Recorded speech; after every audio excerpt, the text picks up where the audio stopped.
decide who their elected representatives will be is Public Affairs Analyst Femi Lawson. Mr. Lawson, thank you for joining us on the program. So look at the issues. There's first scarcity, there is inflation, there is a cashless policy that is due in a few days. Do you consider this development strange in a pre-election month?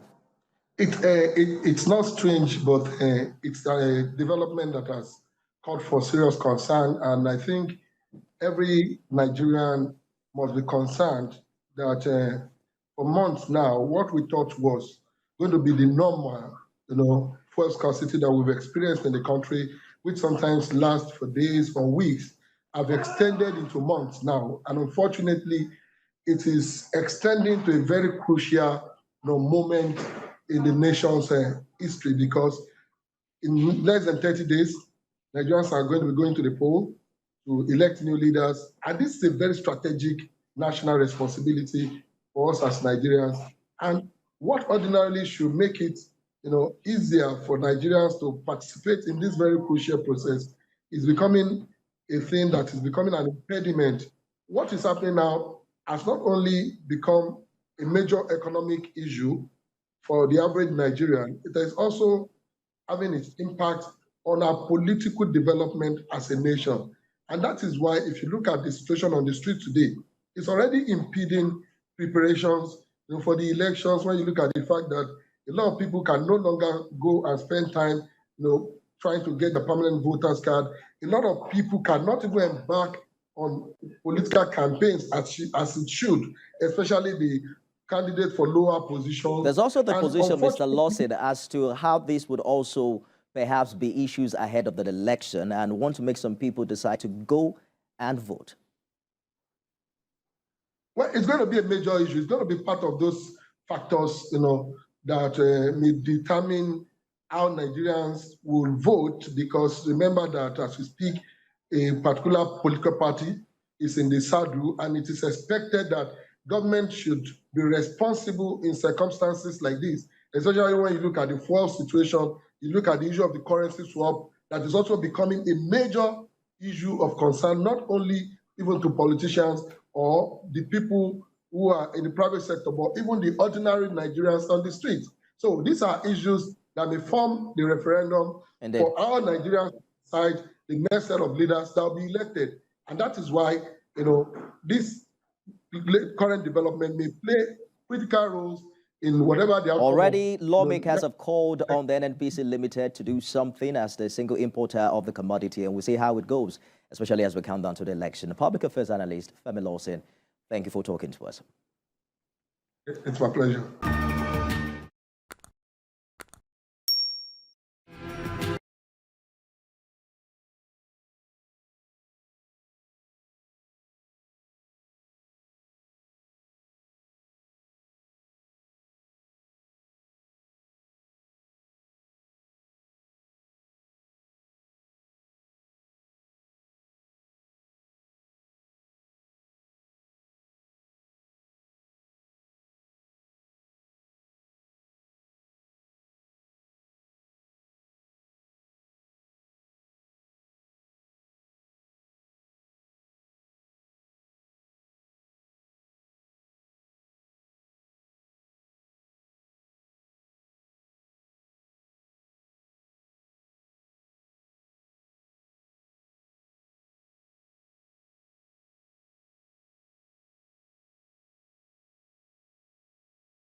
Now let's talk about security concerns ahead of this election. The recent attack on INEC offices have become a cause of worry. Killings in different parts of the country have continued to generate reactions on how prepared security agencies are. I'm joined now by the CEO, Beacon Consulting Limited, a security expert, Kabir Adamu. Dr. Adamu, thank you for joining us on the program. The elections are due in less than a month. How prepared would you say that security operatives are amidst growing security concerns? Thank you. And yes, so as you're aware, there is the Interagency Consultative Committee on Election Security, which is an ad hoc committee that was founded by INEC to provide election security issues. That committee has about 20 plus or thereabout security organizations. So when you ask how prepared are the security organizations, I would say quite prepared. I know that as early as middle of last year, the several units within the military started preparing their personnel. So in the case of the Army, the Chief of Army Staff did engage with his personnel, launched a handbook on that would be guidance for them. But then the lead agency in election security management, which is the police, has also done a lot in terms of its preparation. Talking about the police, Dr. Adamu, we hear that the Police Service Commission has now asked police officers due for retirement to exit the service. They are saying that all existing laws constrain the commission from elongating their tenure, particularly those of the retiring senior police officers. What do you make of the concerns about the implication of this on the number of policemen available for this election? Well, the truth of it is whether with this group that will be retiring or without them, there is a challenge of numbers. I was about to tell you that we're looking at about 176,000 polling units that INEC would have to administer elections at. We're also looking at about 1.5 million both ad hoc and permanent staff of INEC that will be moving around these 176,000 units. And so to imagine that about less than 1 million security personnel will be able to provide adequate security for both this logistic nightmare that I've mentioned, as well as these locations, it's not realistic. And so the retirement of a sizable number of the senior management of this lead agency, I think it's not, the timing is unfortunately not well, but it is what it is. These persons have to go by, the service regulations with which they signed, and our succession planning should be better to ensure that we know when they are going and we know that there are persons who can take over from them. So I'm not the type to sit and justify an elongation of a tenure on the basis of functions. No, we should do better succession planning so that those persons have people who will take over from them. By the way, the police is talking about the recruitment of 10,000 new officers and the annual recruitment of thousands of officers as well. We're looking forward to the impact this will have for the election. But let's talk about the rules guiding security operatives during this election, the bearing of arms, for instance. You talked about interagency collaboration earlier, but at what point do we bring in policemen bearing arms? At what point are they invited into the electoral process? So the Electoral Act provides for 3 cordons of security. You can call it concentric cycles of security. The inner cordon, where the polling unit is, there is not going to be an armed security personnel. It will be unarmed security personnel. Now, there's an outer, or rather inner perimeter.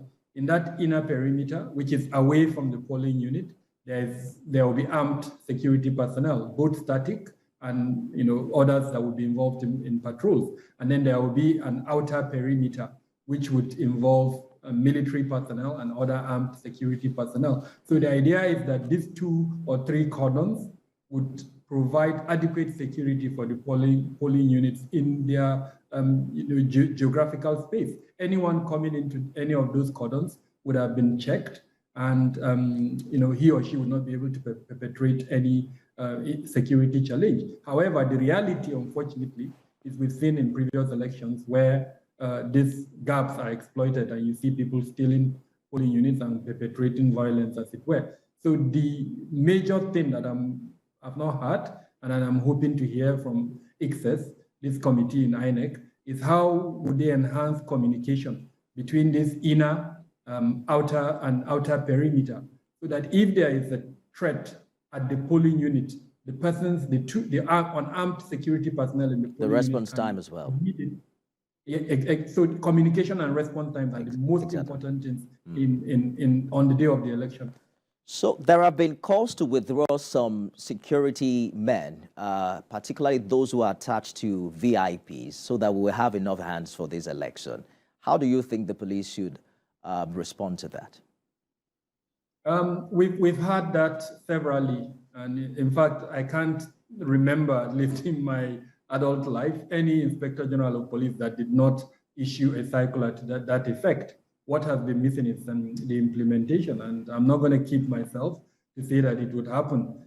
It's not going to happen. I think the reality is that unfortunately they would retain these persons. And remember that the security environment has deteriorated, and so the elites, and organizations like your organization and several others would not want to relinquish the security personnel that are deployed to protect them, including the VIP protection that they are doing. So we need to dig inwards, and by digging inwards, earlier on I spoke about the role of ICSES. I think ICSES need to sit down as a committee and come out with an election security management plan that would recognize these 176,000 polling units, recognize the 1.5 million ad hoc staff and several other components of the electoral process, and say, okay, this is how we intend to provide security. It mustn't be deployed security, it can be layered security. I am an advocate of the layered approach to security, not just one layer, at least 3 or 4 layers. Sounds pretty much like a long-term approach to this current challenge. Really. Not really, Coyote. If I were given that responsibility, is to task the two chairpersons of the committee within a week to produce that plan, and then come up with a clear deployment, order for all the personnel of the various organizations that will be involved. We have to go now, Dr. Adam, but very quickly, I'd like you to speak to, you talked about the Electoral Act earlier. What happens on election day? What really constitutes a breach for the electorate? We've been hearing about the use of phone and all of the rules that engage voters, particularly in the fight against vote buying. Okay, so that's slightly outside my purview. My purview is really security management. All I know as an example is that I can tell you a security personnel cannot be at a polling unit. The use of phones by security personnel, as an example, like they did in previous elections to take pictures of the ballot papers of voters, all of those are acts that are disallowed under the current Electoral Act. But in terms of the voting process itself, that's slightly outside my purview. Kabir Adabo, security expert, CEO, Beacon Consulting Limited. Thank you for talking to us in the program. Thank you for having me.